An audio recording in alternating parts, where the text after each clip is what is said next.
experience for all of us. So thank you so much for giving me this opportunity to share this information to many of your participants, because this is what I've been doing all these years, trying to welcome everybody from outside Kerala to experience this and this wonderful festival, because a lot of changes are happening due to development and everything. So the sooner you come is better for everyone. So I'll be sharing two presentations right now because many of you don't know me. So the first presentation is about an introduction to my journey, where I started, what I'm doing right now, and the many phases that I've gone through. So you will know how my journey has evolved all these years.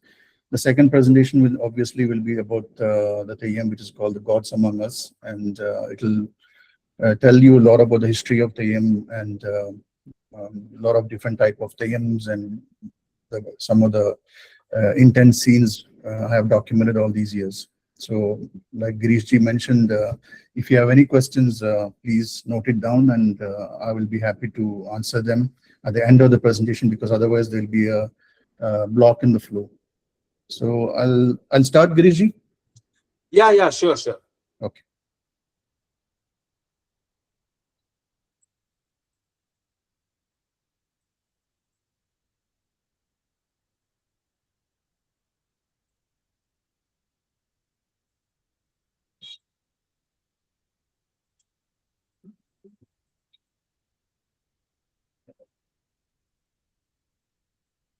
So I hope you can see my screen. Yes, sir. Sure, Okay. we can see. All right. So my name is Sreeranj Sreedhar. I'm based in Kerala. My hometown is called Guruvayur. I know some of you might be knowing it's a very famous temple town in South India. So I've been working in Dubai for almost 30 years, and as an human resource manager for a large corporate firm. My family, everybody was there. My daughter was born there, and my wife, she was working there as an English teacher. When my daughter completed her graduation from there in the Manipal University in the Dubai campus, we thought of, enough is enough, and let's call it a day. So I quit my job in 2018, and since 2018, I'm settled in Kerala, and I've been doing full-time photography all these years. When I was in Dubai itself, I was doing a lot of photo walks. I was mentoring. There's a local group that we used to mentor. I used to travel a lot. So a lot of my time and efforts were going into photography. So I thought I'm not doing justice to my day job. So I thought it's better to quit at the right time when you're healthy. So, and I did the right thing. And I think that is the best thing that happened in my life. So for me, photography was, I started shooting film when I was in the early days, because my father used to have a film camera, Yashica Electro 35. So that is what we used to shoot when we go for vacations with my friends. So I shot film until my daughter was 6 years old. But then after that, due to work pressure and everything, I took photography. But that was just basically family, friends, and outings and stuff like that. There's nothing creative in that. So I was stuck up with my work, a lot of pressure from the work front. So I was not involved in any of these art forms. So it was in 2010 that my brother-in-law, he was selling his Canon digital camera. So I thought I'll just buy it and just try it out. So I started shooting in the weekends, and things really changed. I started getting these pictures, people started appreciating. Then I joined one of the groups there where they used to go every weekend. In Dubai those days, it was Friday, which was the weekend. Every Friday morning, we used to go out, shoot the northern parts of UAE. So basically, I started shooting in landscapes. This was my interest because everywhere, all these parts were most beautiful. So we go early morning, 3 o'clock, and shoot all these landscapes. That was more dominant and much more beautiful to capture in those areas. So these are some of my early images, which I was doing more of landscapes. Then I slowly started getting into festivals and people, because landscapes were starting getting, kind of overdone. I got interested in people more, started shooting people at work. Then I started traveling during those days, traveled to India to shoot. In 2012, I went to shoot the Holi festival, Ujjain in Kumbh Mela, Vrindavan. So I started exploring all these, cultural events and historical parts of India, more associated with people. So my interest got more involved around people and places.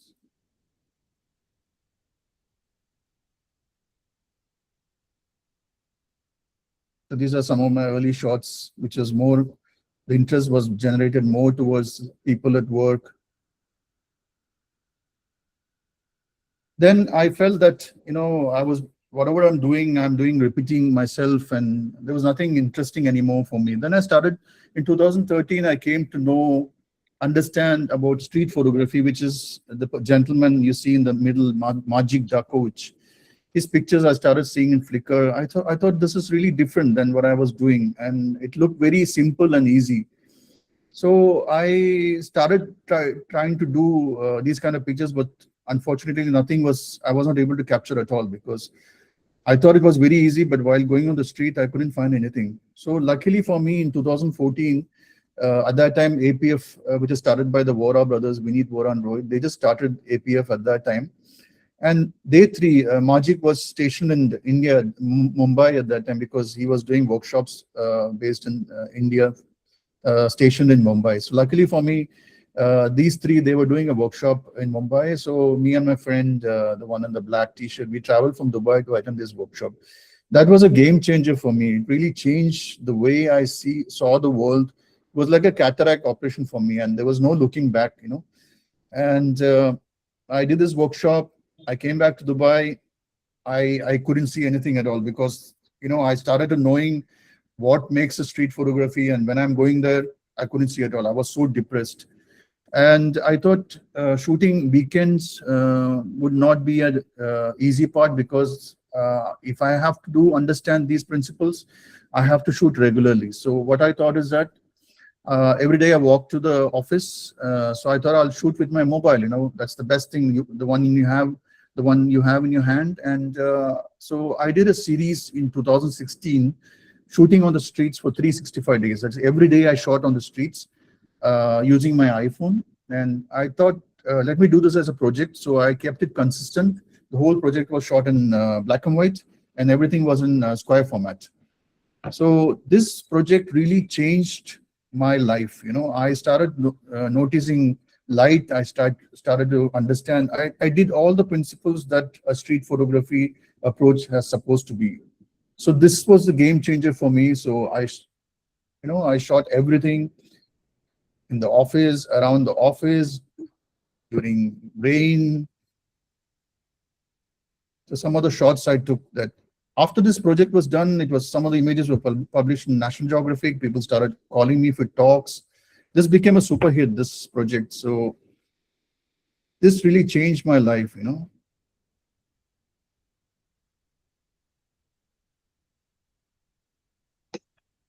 I started being in Dubai. I was fortunate to, because a lot of these master photographers, they used to come. We used to have an annual festival, photography festival. So all these master photographers come from all over the world. I invested more on learning than buying gear.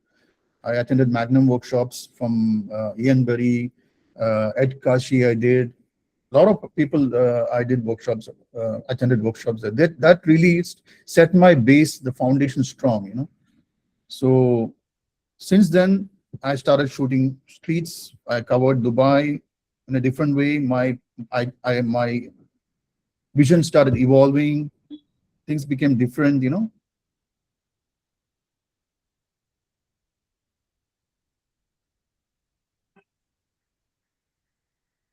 In 2018, I quit my job. I came back to the Kerala. Now I'm settled in Kerala. So what I'm trying to do now is that applying those street principles in the festivals that they usually see in the festivals, trying to bring out a new perspective out of it. So I shot almost regularly, attending all these festivals. These are all very famous festivals, but I apply my street principles here to bring a different perspective to it. All these layerings.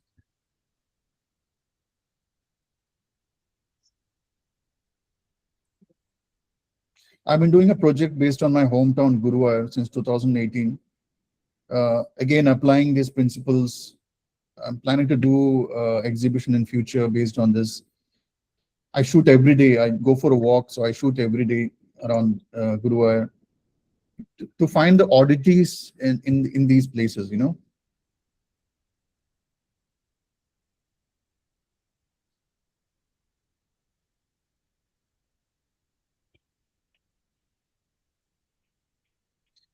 Then the COVID started. So I started documenting COVID, how the COVID has affected Guruvayur, because Guruvayur after Tirupati is one of the famous temples of South India. Like every, if you go on Saturday, Sunday, you can't even move around. That much people will be there. So people have to stand in queue for 5-6 hours to get inside. So a place like that after COVID hit, how it was, I documented COVID.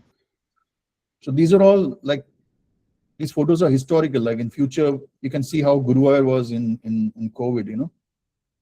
You won't be able to find Guruvayur like this. These are all the queues where the people need to go enter the temple, not see how empty it is. So since 2018, I've been documenting Theyyam. I've been traveling, like the Theyyam season starts in October to April. So I've been traveling every month when the season starts. Theyyam was very fascinating for me. So I've started documenting Theyyam since 2018. Some of the images there. Sreeranj, can you make it little slow? It is too fast. Yeah, these images are already, I'll show in the next presentation. That's why I'm. Oh, okay, but still. Okay. Too fast. And just one more thing, Mr. Sreedhar, you can make that message on the screen, no? Hide, stop sharing before that. There is a hide button. You can hide that message. Oh, okay. I can't really hide it. No, only that message will get hidden. It's not happening? Okay. No, just click on the hide, that's all. That's all.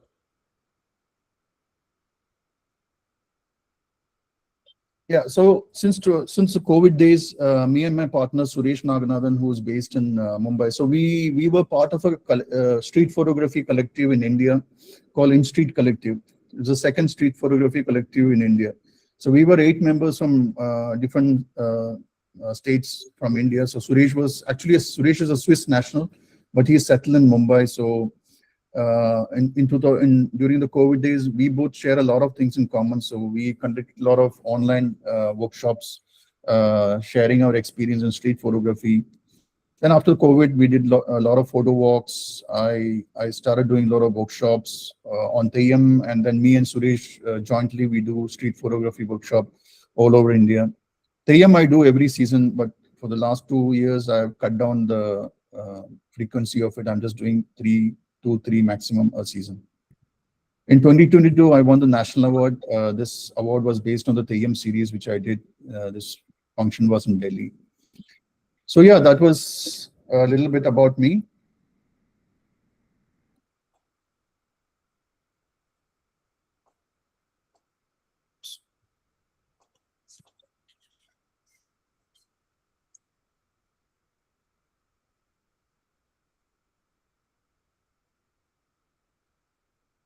So I'll just get into our main presentation.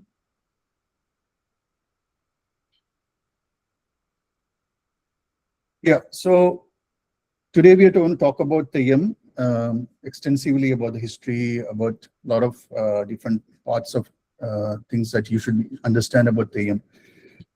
As I said, I've been documenting Theyyam since 2018, and Theyyam has been a great influence in my life because spiritually, not only photography, but spiritually, when I go there, the experiences takes over, and I have a great, deep connections with them, and especially with the artist over there, we have a good relationship over there. And for me, Theyyam is doing this workshop is not only about making money out of it, but I engage in a responsible tourism. I give back to the society. So we have formed a charity group with a few of the people over there, the local members who are there, who is organizing me. And so we contribute to them during COVID times and all. I sold my prints and I donated to the Theyyam cause, even from the national award that I won, the whole money went to the Theyyam participants. And few of my images have been selected by Bangalore International Airport, along with Anita also. So all those 3 images were all Theyyam images I gave back to the community. So my point here is that I have a very deep connections with these artists because they are from a very poor background. They don't have much financially. They are very poor people. But the things that they do to make this tradition alive is something amazing that which is beyond words. So for generations, Theyyam has reduced the gap between the mortal and the divine. Ordinary humans who have the ritual rites step into the sacred roles, becoming gods among us.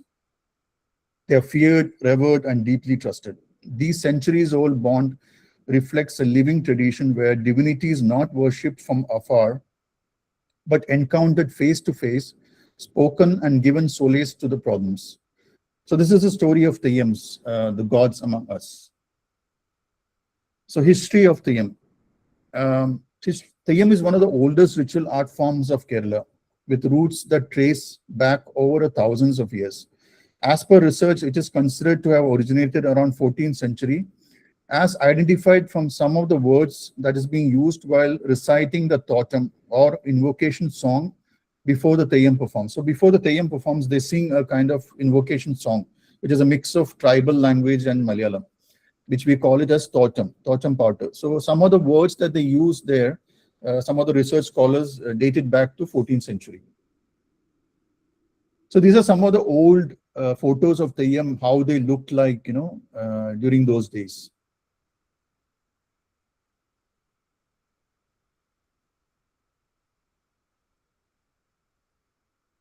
Thanks to our great Raghubir Singh, he has documented this in 1986.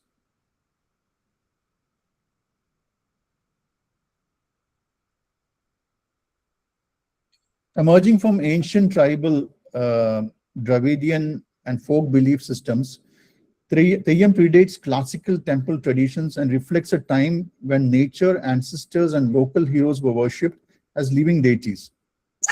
In the early periods, Theyyams were worshipped only at the kaava or grooves and didn't have a temple concept to it at all.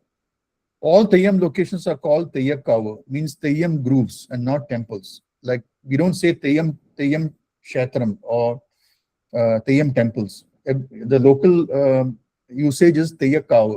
So even the temples that you see right now, it is called as Theyyakaava. So this was how earlier, how the Theyyakaava, the grooves used to look like.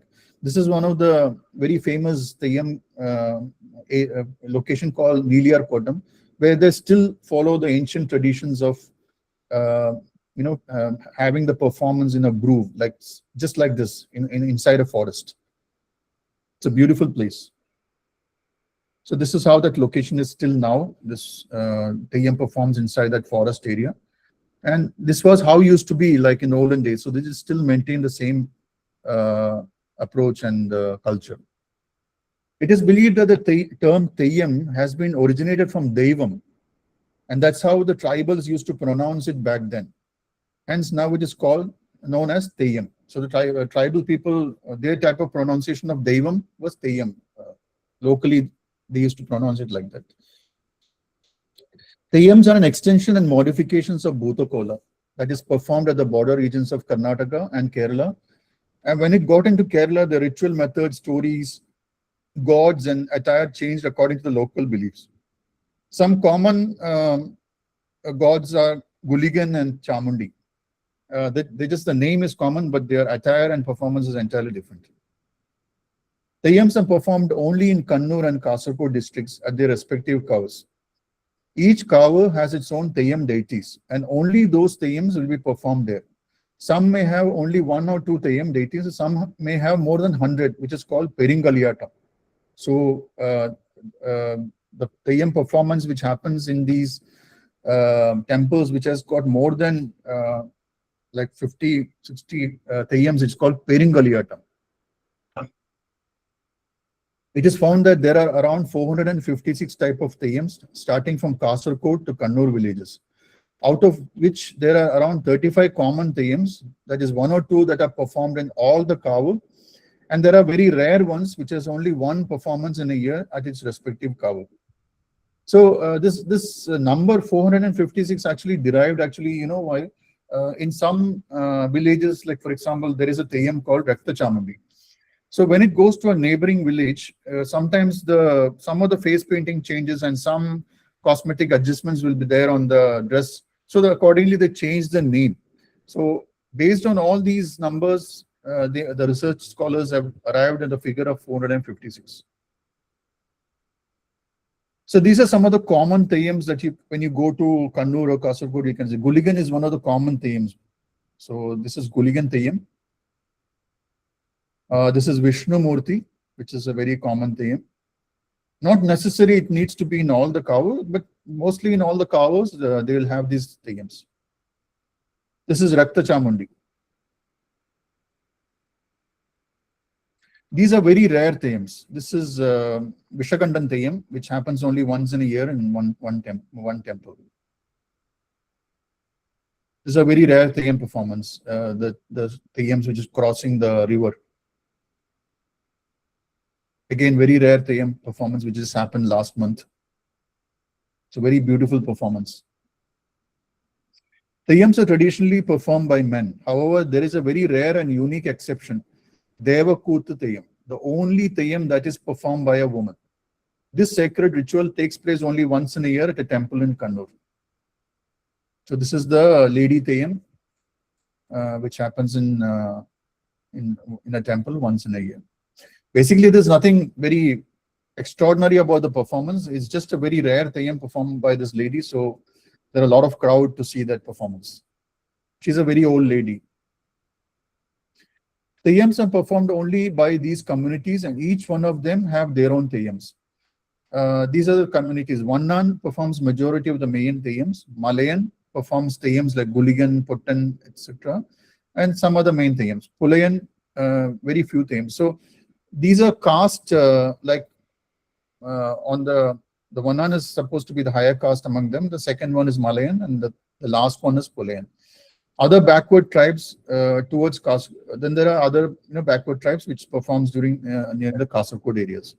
Only these communities are allowed to perform these Theyyams. The upper caste communities are only the custodians of the temple that the Theyyam is performing. But the Theyyams in each temple are performed by either of these communities. So these are some of the type of Theyyams that when you go to Kannur, you can see.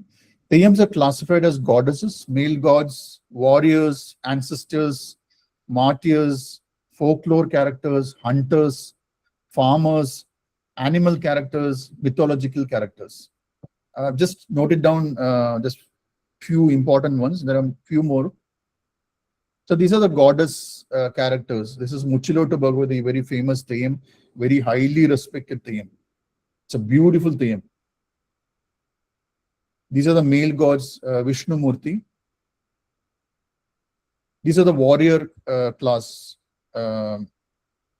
Theyyams. They are very famous. They are historical. They went into war. They fought against enemies. These are martyrs. This is Vishakandan Theyyam. This Theyyam, the story of this Theyyam died. He was killed by an upper caste Brahmin because he questioned the way that upper caste Brahmin was a Ayurvedic doctor in the local village. So his prescribing of the medicines was not proper. So he questioned him. So he didn't like him questioned. So he got killed because he was questioned. But eventually, the method that he told only got successful, and there was a lady who was bitten by a snake who came to, and eventually his method of medicine only helped her to not get die. So later on, when he was killed, after few years, the Brahmin communities that house started deteriorating. Many people started getting illness, and the financial things started deteriorating. So this guy, the main head of this family, got a vision that this person coming as a Theyyam So eventually to ask for forgiveness, they built a temple in this village, and every year they conduct the ritual, the Theyyam performance. So this Theyyam, during that ritual performance, now it is coming towards that Brahmin community's home. So this is the way, the way towards the ancestral home. So this is that ceremony which is happening. So there are folklore characters also. This is called Kuttichatan Theyyam, which is a very famous Theyyam. Then there are hunters. This is a very most famous Theyyam of all, because all you people come to see this particular Theyyam. This is called Kandanar Kelan, which jumps across the fire. Then these are farmer Theyyams. They all go to this happens in October, so they are going to all the farming communities to bless them, you know. These are animal characters. This is called Puligandan Theyyam. They are tigers. These are mythological characters. This is Bali Theyyam from Ramayana. The classification of performance. Theyyams have two types of performance in its complete ritual process. The first part is called Vellatam or Thotam. In your language, is storytelling part. Then after a few hours of rest, there is the main and the final performance. So there are two types of performance for each Theyyams. So the Vellatam or storytelling, this phase marks the invocation ceremony and initiation process of the Theyyam. So there is a ritual associated to it. The person who is going to perform the Theyyam, there is a ritual that happens in the temple. He has to be given that fire to start to become a Theyyam, and after that only start doing the makeup and everything. So during this time, small rituals are performed at the temple, followed by the recitation of Thotam Patu, a ritual song that blends tribal traditions with Malayalam. The performers wear simple attire, usually a small headgear or a red cloth, depending on the Theyyam character they are portraying. Vellatam or Thotam usually take place in the evening on the day before the main performance. The ritual dance and blessing typically lasts for 1 or 2 hours. After this, there is a long interval before the main Theyyam, main performance begins. So these are some of the Vellatams of the Theyyam. This is the Kandanar Kelan, the fire Theyyam's performance. This is an amazing performance. This is Puligandan Theyyam's Vellatam. So you see the headgear is almost similar. It is very small. This is Guligan Vellatam. For Guligan, we call it Thotam. If you notice, the headgear is different. This is Udiviran Thotam. In this, Theyyam performs martial arts during the storytelling part. Unfortunately, this person, he died a few months ago. He suicided. I know him very personally. He was a very energetic boy, but it's a very sad news. So the main performance, or that is when they become the Theyyam. After a gap of few hours, depending on the type of Theyyam, the main performance or the moment of becoming Theyyam take place. During this phase, the headgear worn by the performer is very large and heavy, depending upon according to characters they are being portrayed. Some performance take place early in the morning, while others happen during the daytime, again depending on the type of character.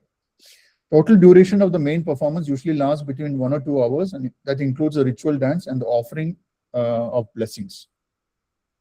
So these are some of the main Theyyam, how the headgear looks like, you know. This is a goddess Theyyam called Niliyar Bhagavati, the one which I told you, which performs in the forest. So you see the headgear has changed already. Some have long headgear, some have, you know, round and very heavy headgears.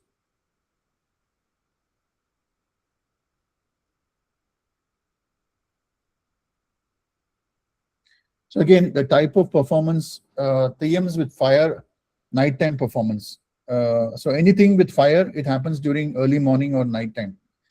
Then there are Theyyams which perform only during daytime. Theyyams which perform only during monsoon season, and Theyyams which I told you, which crossing the river on boat. Theyyams that walk through paddy fields, and there are many more such rare performance. So these are the night performance. Wherever there is fire, it is all night performance. These are the daytime performances. These are the monsoon season, these are performed by young kids of the age of 6 to 13 years. You already saw this, the one which crossing on the boat, walking through paddy fields. Then the preparation. Preparation is very important. During the Theyyam performance, there are many supporting members who play a crucial role in the transformation of a person into Theyyam and in the associated rituals. Each member has specific responsibilities to fulfill during this process. Handling costumes, makeup, preparing garlands, assisting the performer with dressings, and accompanying the ritual with drums. All these individuals belong to the Theyyam community itself, and each of them has performed as a Theyyam at some point of time in their lives. While some continue to perform for as long as they are able to do it, others choose to remain behind the scenes, supporting the tradition through their roles. So these are some of the behind the scenes. These are the people who assist the Theyyams in the dressings, during the makeup. So you see from these visuals, these are all my approach that I follow in street photography of layers and kind of repetitions, kind of a difference that you see. He's a very good friend of mine. He's a professor in a university. So he takes a leave during this Theyyam. So he religiously performs every year, and he's a professor in physics in a college. So many of these people are during this, when there is no Theyyam performance, they do other jobs like labor class jobs, carpenters, masons, auto drivers. Some are highly educated and they take leave during this performance. The drummers plays a crucial role in the performance. Those who have attended know how the energy level is during that time. So when they look after the makeup, that is the time they are becoming the Theyyam. Their facial expression changes. They become in trance. The devotees are very important for any Theyyam performance. For the devotees, Theyyam is not a performance but a living presence. Men, women, and children travel long distances to stand in barefoot in the temple courtyards, waiting for a moment of divine acknowledgement. Caste, class, and social boundaries dissolve in front of the Theyyam. Here, the poorest and the powerful stand in the same queue, heads bowed, voices trembling as they share their fears, illness, injustice, and hopes. Devotees believe the words spoken by the Theyyam are not symbolic. They are divine verdicts, warnings, and promises. The assurance given during these moments carries them through the uncertainties of life, offering courage, healing, and faith. For many, the relationship with the Theyyam is deeply personal and hereditary, passed down through generations as an unbroken bond of trust, surrender, and protection. So when they come in front of the Theyyam, the comfort and the assurance that Theyyam gives is more than enough for them. Ladies, they cry in front of the Theyyam, but what I've been noticing is the way Theyyam talks is common to everyone, but each one takes it in a personal way, So some of the moments that are captured during the blessing ceremony.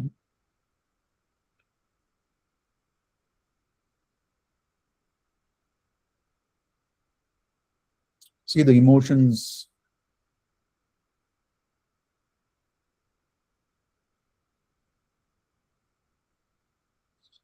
So those who have come and attended the Theyyam, you know how the experience is. The experiences cannot be expressed in words. Theyyam is an experience beyond what words can explain. Each performance has its own uniqueness and charm. Some are very fierce, marked by aggression and elements of gore, while others are strikingly beautiful in their appearance and the grace with which they are performed. There are some Theyyams which I have seen where photography is not allowed. The Theyyam actually sacrifices goats on its lap. So in one occasion, I saw the Theyyam sacrificing 5 goats. Each goat he keeps on his lap and cuts it with a knife. It is very, you can't watch it. It's full of blood and everything. So because of the reason, they don't allow us, not even mobile photography. They don't allow us to take those photos. But these are part of the rituals that they're doing, and they're very scared to stop it, So they think that if these pictures go out, the animal rights people, they'll come and make a stop to it. If they make a stop to it, the family will fear that they will go through a bad time, So the use of fire in certain performance adds an entirely different dimension, making them among the most powerful and unforgettable Theyyams to witness. The location and ambience also play a vital role in shaping the experience. Some performance transport to your long forgotten world, feeling almost like a journey through time. The one which Satish ji and Anita and they came in December. There is one performance I usually take all my participants where photography is entirely not allowed. And this performance is done only as per the ancient methods, like only with oil lamps. There's no electricity in that place.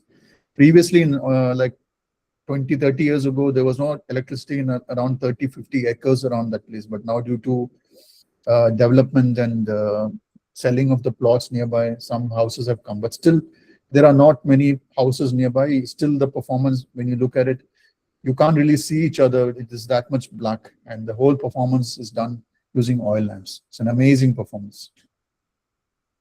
So these are some of the performance with using fire.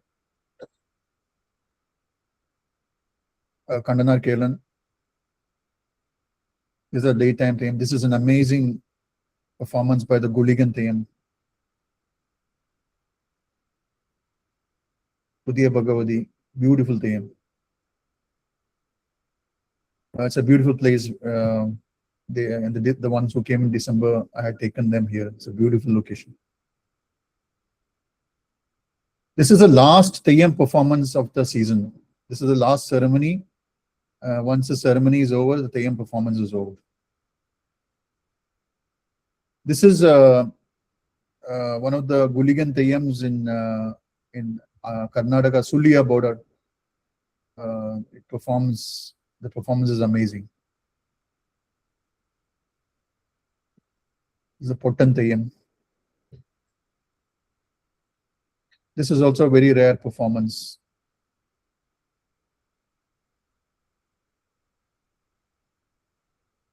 So you see the ambience of it, the ancient culture, the traditions are kept alive, you know. This is a very rare performance. It just happened in February. During this performance, the whole sky will be lit with fire. The devotees, they bring a lot of long bamboo sticks and the top edge of it, they'll tie a cloth and they'll light it with fire and they swing it. The whole sky will be in fire and the Theyyam performs in between. This is one of my favorite photos. This is a Theyyam coming through forest. Unfortunately, there's no more forest now. They have already cut down all the trees and this place all looks changed now.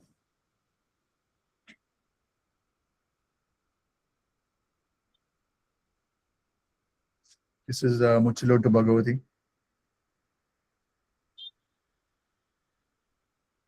If I can interrupt Mr. Sreedhar, they want to, yeah, people are asking to change the slide bit slowly.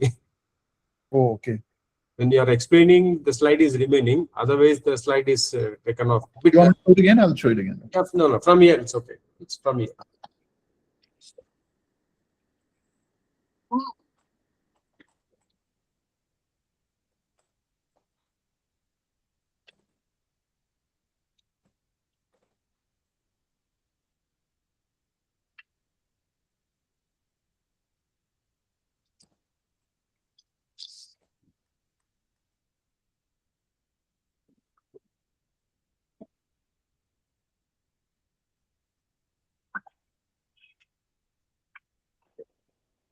So these sparks are formed that the torches, the assistants they carry, you can see on the corner, they just bang the torch.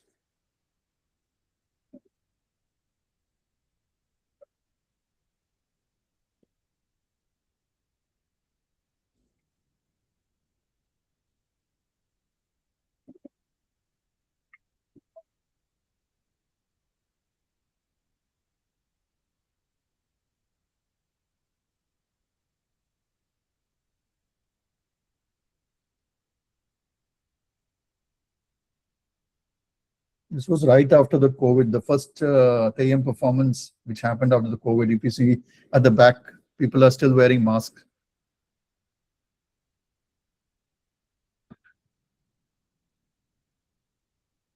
This is a beautiful Theyyam.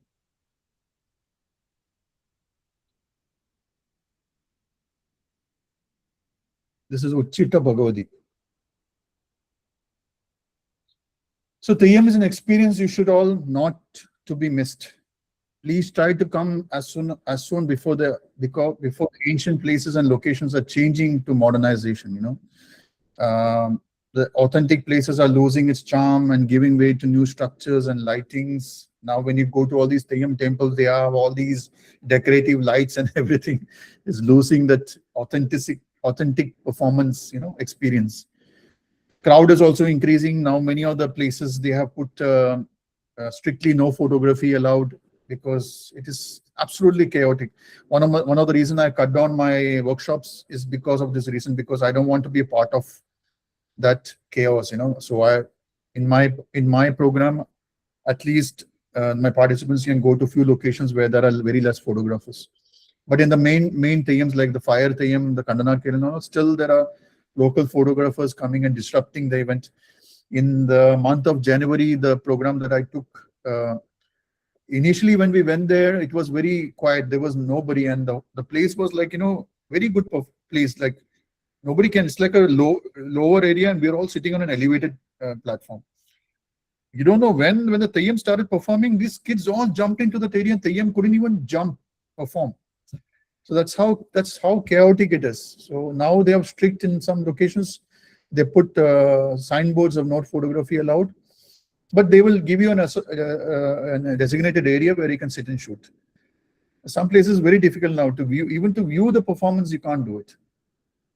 But don't make it too late to witness this amazing festival of Kerala. Please, I welcome everyone. So this is a blessing which the Theyyam always does. It's called Gunam Varnam, Gunam Varnam, Gunam Varnam, Gunam Vartuven, Dakshipen, Palipen. This is what the Theyyam always, when it meets the devotees, the first blessings that it do. So I am passing on these blessings to all of you. So thank you. I'm sorry that I took a little bit quickly, but I'm just being aware of the timing also. No, it was absolutely fine and very fantastic. Just to say that, I think we'll take the questions in a short time. As we come to the end of this visual journey, it becomes clear that Theyyam is far more than ritual performance. It is a living tradition where mythology, devotion, memory, and community come together in a powerful expression of culture. As I perceive, through photography, Sreedhar's intention was not only to document the striking colors, elaborate costumes, and intense movements, but also to capture the deeper essence of the ritual. The moment when a performer transcends the human form and becomes a divine presence for the people who gather in faith. In regions of northern Kerala, particularly Kannur and Kasaragod, Theyyam continues to survive because of the dedication of the communities and artists who preserve these sacred practices generation after generation. As photographers and observers, we hold a responsibility not only to record what we see, but to respect, understand, and preserve the cultural narratives behind these traditions. The images exhibited today offered a glimpse into the spiritual intensity, cultural richness, and human devotion that make Theyyam such a profound subject for photography as well. Sincere thanks to Sreedhar on behalf of YPS committee for treating all with such insightful presentation and taking us through this journey of Theyyam. Thank you, Mr. Sreedhar. Now we'll go to the questions what is posted in the chat box. Let me just go through them. Yeah, thank you so much. Before I forgot to mention, I'm in the process of publishing my book based on Theyyam. So it's 1 year I've been working on that. So it's almost getting over. So by April, I'll be launching it. So I just want to announce it here to everyone. Thank you. Thank you. Wishing you all the very best on your endeavor. Thank you. I'll just go through the questions if there are any, and then we'll open up the session if anybody wants to ask question personally also as well. There is one straight question. Is it true that they have banned photography in Theyyam? I think that answer has already been given by you during the presentation. Yes. Right, Chandru sir? I think you have got that answer in his presentation already. Banned, it's not banned actually. Like in some performance, it's totally banned. Like you're not supposed to take the camera or anything. But like I said, Theyyam is not only about photography. You need to experience it also. You have to keep your camera down and you need to witness it, experience. It's an amazing experience. Some things are not to be photographed. We have to let it remain as it is, you know. Right. So some of the places it's not banned, it is restricted only. Like I said, they have designated areas where you have to sit. You should not enter that performing area. That's it. Right. Correct. Mr. Sethuram wants to ask, sir, whether Vellatam and main Theyyam are performed by the same artist or different artists? Yes, same artist. So the same artist can only do this. The Vellatam is the initiation process, the first ritual that happens, and they are actually dancing to the song which is being recited. Then that same artist will have to wear the main headgear and become the Theyyam. Mr. Shivani Tibrewal says, sir, I want to connect with you. Can you share your contact number or mail address? We'll be grateful. Yeah, sure. But definitely, Anita knows my number and you can share in the group. I will share it here also. Yeah. Mr. Sethuram again says, beautifully documented, sir. Thanks a lot. Congratulations for your upcoming new book launch. Thank you. Surely Thank you. will have it in my hand. Thank you so much. Mr. Vijay Agarwal is asking, what is the right time to cover the best ones? You see, my programs have been because since I've been documenting it for 8 years, I know the locations. So based on that, I pick and choose the locations based during my programs. So best time is January. So now I do only 3 performances, like December, January, and Feb. All have very rare Theyyam performance in all those. So you can choose any of these months that is convenient for you, and the experience will be amazing. But my personal is December. Mr. Parish says, as a photographer, how do you place yourself while capturing the performance? Place myself means? How do you place, Mr. Parish? You can just elaborate on your question. Yeah. When the performance is going on, you cannot interrupt the audience. At the same time, you have to capture the performance. Correct. So what are the key pointers that you consider while capturing the photos when the performance is running? Yeah. So in all my workshops, I conduct an online session like this, which gives you, which I will share all the do's and don'ts when you go there, because many of you participants are coming out non-Malayalis. You don't understand the language. So I speak the language. I know what is to be done there, what is not supposed to be done there. So I do during my online sessions, I go through all these things. So usually I tell in the gear also, like, don't bring any prime lenses. My go-to lens is 24-70. I've been shooting Fuji for 13 years. So my go-to lens is the Fuji equivalent of 24-70, which is 1655. Because in some areas you can't go very close. So you need to zoom and you have to keep a distance. Where the Theyyam is performing, when the Theyyam is giving blessings, with the prime lenses, you can't go far away. You need to keep a distance. So that will be very hindrance to your photographic experience. So usually we keep a distance. I know where to stand. Where some of the Theyyams, when they're cutting the chickens to be sacrificed, you're not supposed to shoot that.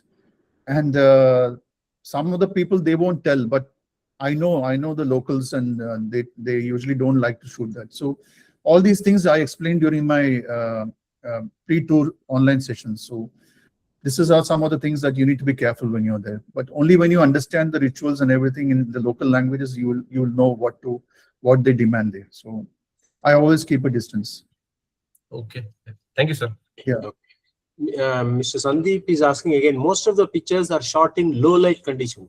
How do you capture in such cases, especially expressions, colors, catch light, applying street light principles, street photography principles? Yeah, sir, you're seeing one image out of 8 years. I have done a lot of mistakes all these years. So this is the best image out of the thousands I have discarded, you know. Theyyam in low light is absolutely very tricky, because handling the exposure is one of the trickiest of the challenges that when you go there. So when you come through my workshops, I share my mistakes. So you don't do that mistakes again, you know. I share what is the exposure, ideal exposure that you can work on. Then you can just fine tune it accordingly.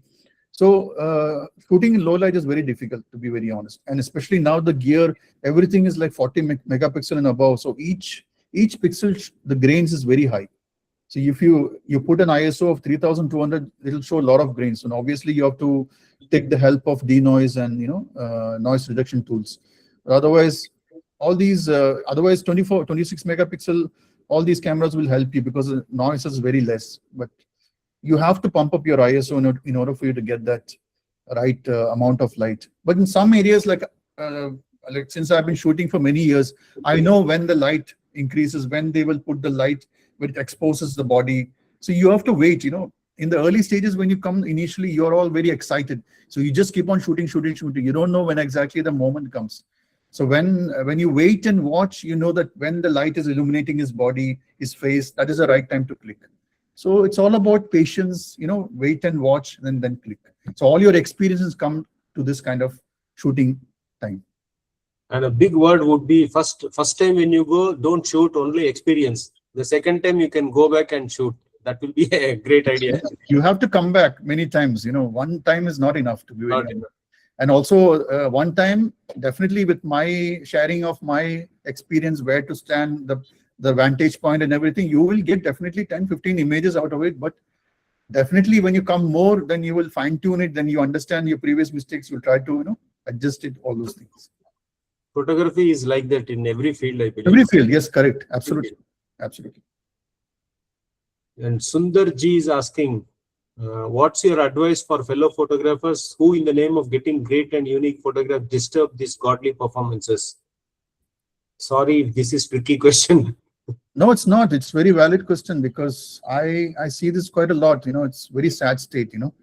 What to do? I mean, we can't really criticize anyone. Like even I do. Last time I used to conduct workshops for Kulase Dasera.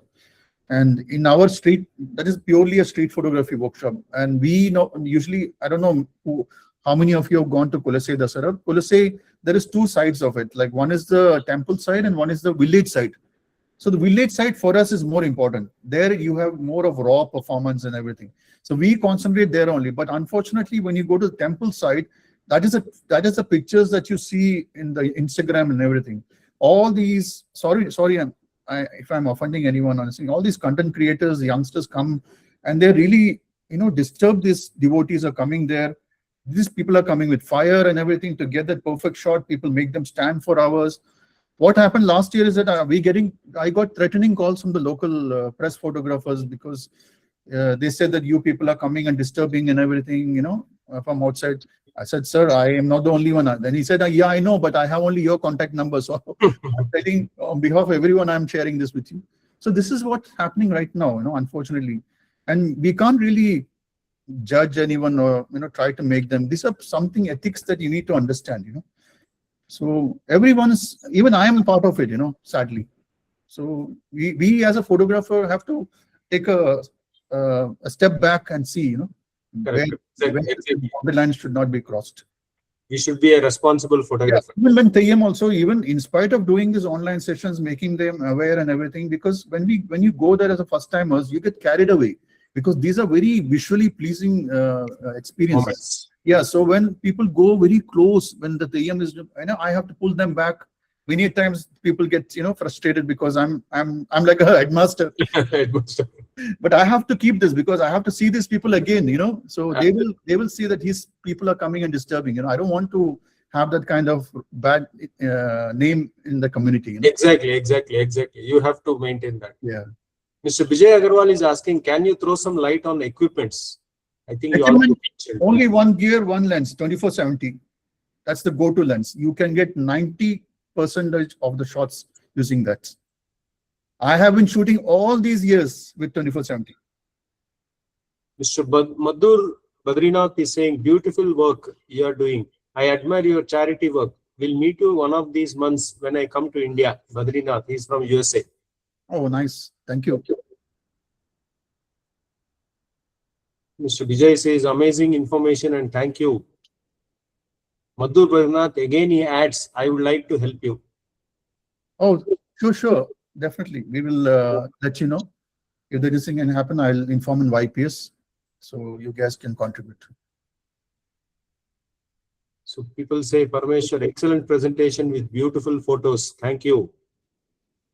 Nice Thank of you that you donate your earnings to the artisans. Hats off, says Mr. Vivekananda Srinivas. Yeah, thank you. Because this is not my bread and butter, thankfully to God, because I enjoy what I'm doing. So this helps me to travel, covers my expenses. Otherwise, this is not, to be honest, my bread and butter. So I'm fortunate that I can contribute back to those society, you know. Correct. Mrs. Durgesh Nandini Vyas says, thank you, Sridharji, sir. Very informative webinar. I am attracted to attend it. Definitely, I welcome every one of you. Please, I'm also willing to do one-on-one programs. Like if there is few of your people, then we can do I can program for your requirement, and we can plan that way also. Okay. Any special tip to practice and enhance low light photography before attending such rare rituals? Is asking Mr. Sandeep. Yeah, you have said it in your question. You have to practice it. Go to those places, practice it, what the light demands. But believe me, all those things in Theyyam, it's very tricky because light is very fluctuating. It is not like you have this kind of light, you come with this kind of settings. It doesn't happen that way. You have to your experience really matters there. You have to fine tune your exposure triangle, pump up the ISO, reduce the aperture. All these things comes into practice that time. So how you handle light in your other shoots will really help you to at least cover 60% of the handling of the exposure. I think that's it. It was a very good session, Mr. Sridharji. I personally also thank you for coming to YPS and giving such wonderful presentation. If anybody is willing to ask any personal questions, you can unmute yourself and ask. Yes, Satish sir, you have anything? Yeah, I don't have any questions, but I only have some plus points to be told about Sreeranj's workshop. Please. Actually, yeah, myself and Anita, we went to Theyyam along with Mr. Sreeranj. In fact, that was the first Theyyam dance that I saw there, and fantastic. In fact, I have taken a lot of Bhuta Kola and other shots in South Canada, but shooting Theyyam is entirely different because of the low lighting and the torches that they use, the fire torches, and it keeps moving. There are a lot of assistants for the 80s main Theyyams, and they have nearly about 6 to 8 people sometimes carrying the fire torches and moving it across. And as a photographer, as an artist, we have to keep so many things in our head. One is the composition, next is the ISO, next is how much shutter speed I have to keep, next how much is aperture, and where to stand. All these factors, it is really, it's like ICU. In fact, you will be so tense, and our head will be working like a pressure cooker. When the Theyyam happens, you don't know what you are doing. Whatever the mistakes that you are doing, we will never know until we come back and see it in our laptops or in our computers. In fact, I am one guy where I keep shooting in different angles and different exposures and different wide angle, tele, everything.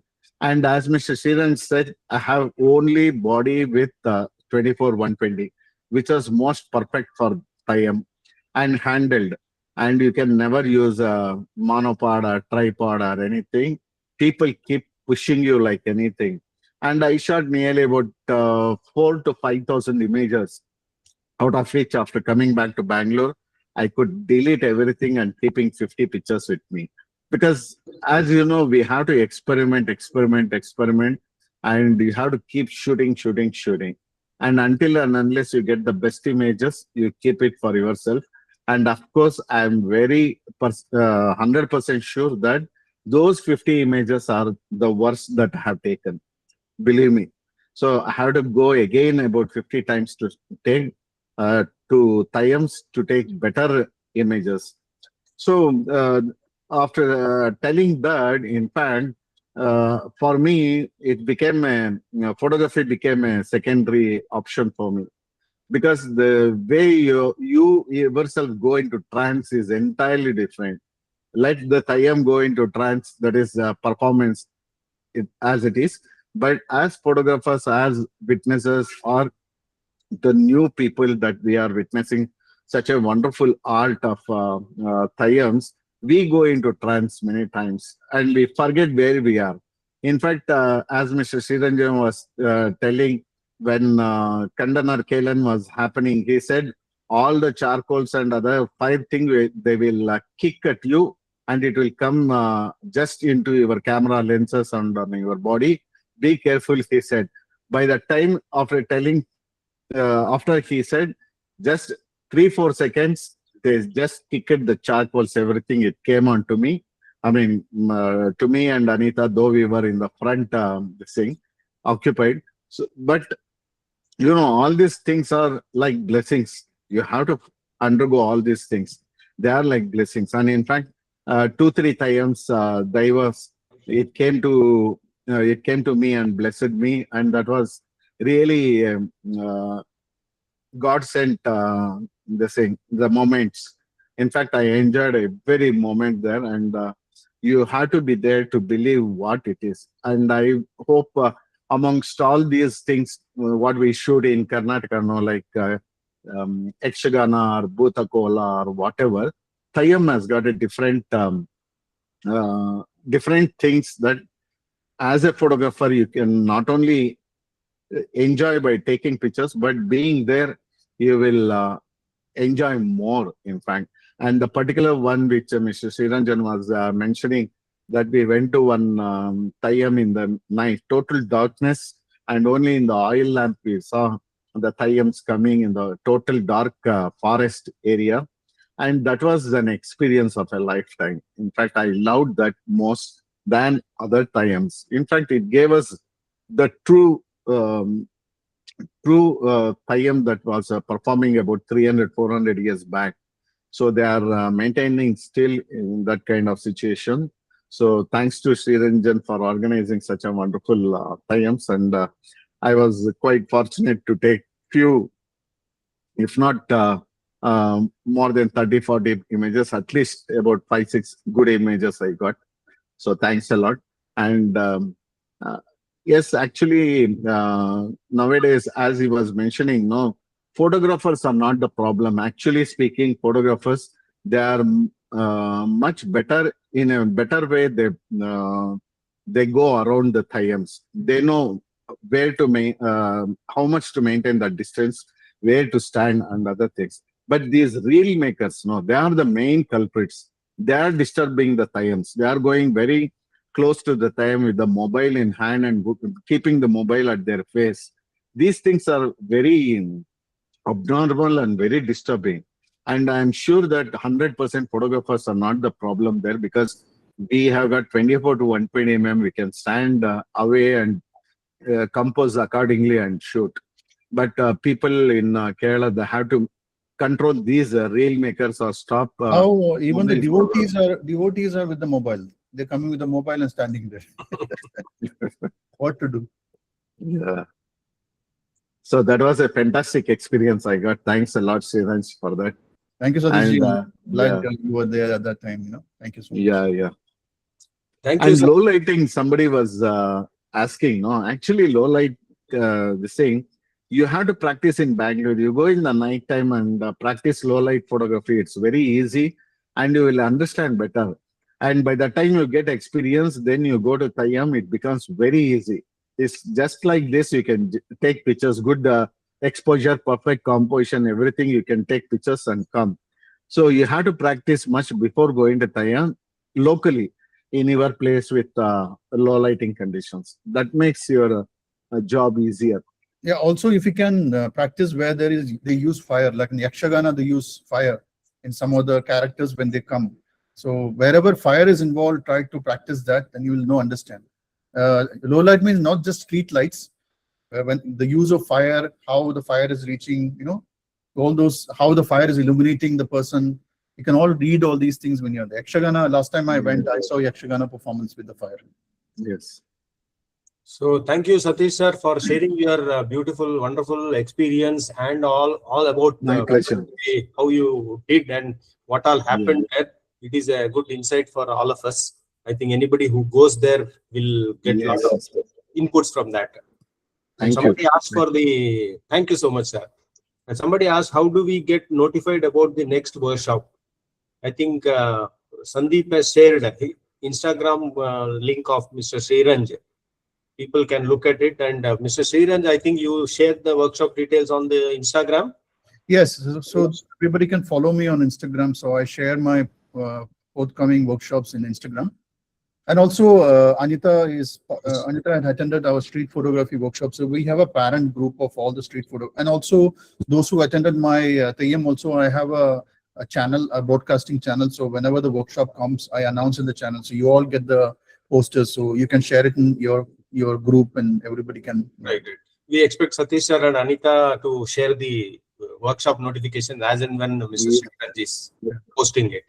Also, people can follow Mr. Sreeranj on his Instagram post so that you can directly get notified. Yes, Anita ji, you want to say something? I want to say something. Yeah, please. So, actually, I have done a couple of workshops with Sri. One was the Kumbh workshop last year along with Varanasi, and then, of course, Theyyam. And it was not my first time at Theyyam. It was my second Theyyam experience. And what I want to say is that the experience with Sri was so much better in the sense that he's very knowledgeable about what is happening where, what you should do, how you should behave, everything. So he brought us up to detail. I mean, he brought us up to whatever level is required in a lot of detail. And it was, he even shared us how exactly you have to do all those things over there. But having said all that, of course, on the when you're there on the stage, then you don't know what happens. So things move so fast. I think Satish just stopped short of saying that we ourselves become like Theyyam because we go into a trance, but it can get very exhilarating.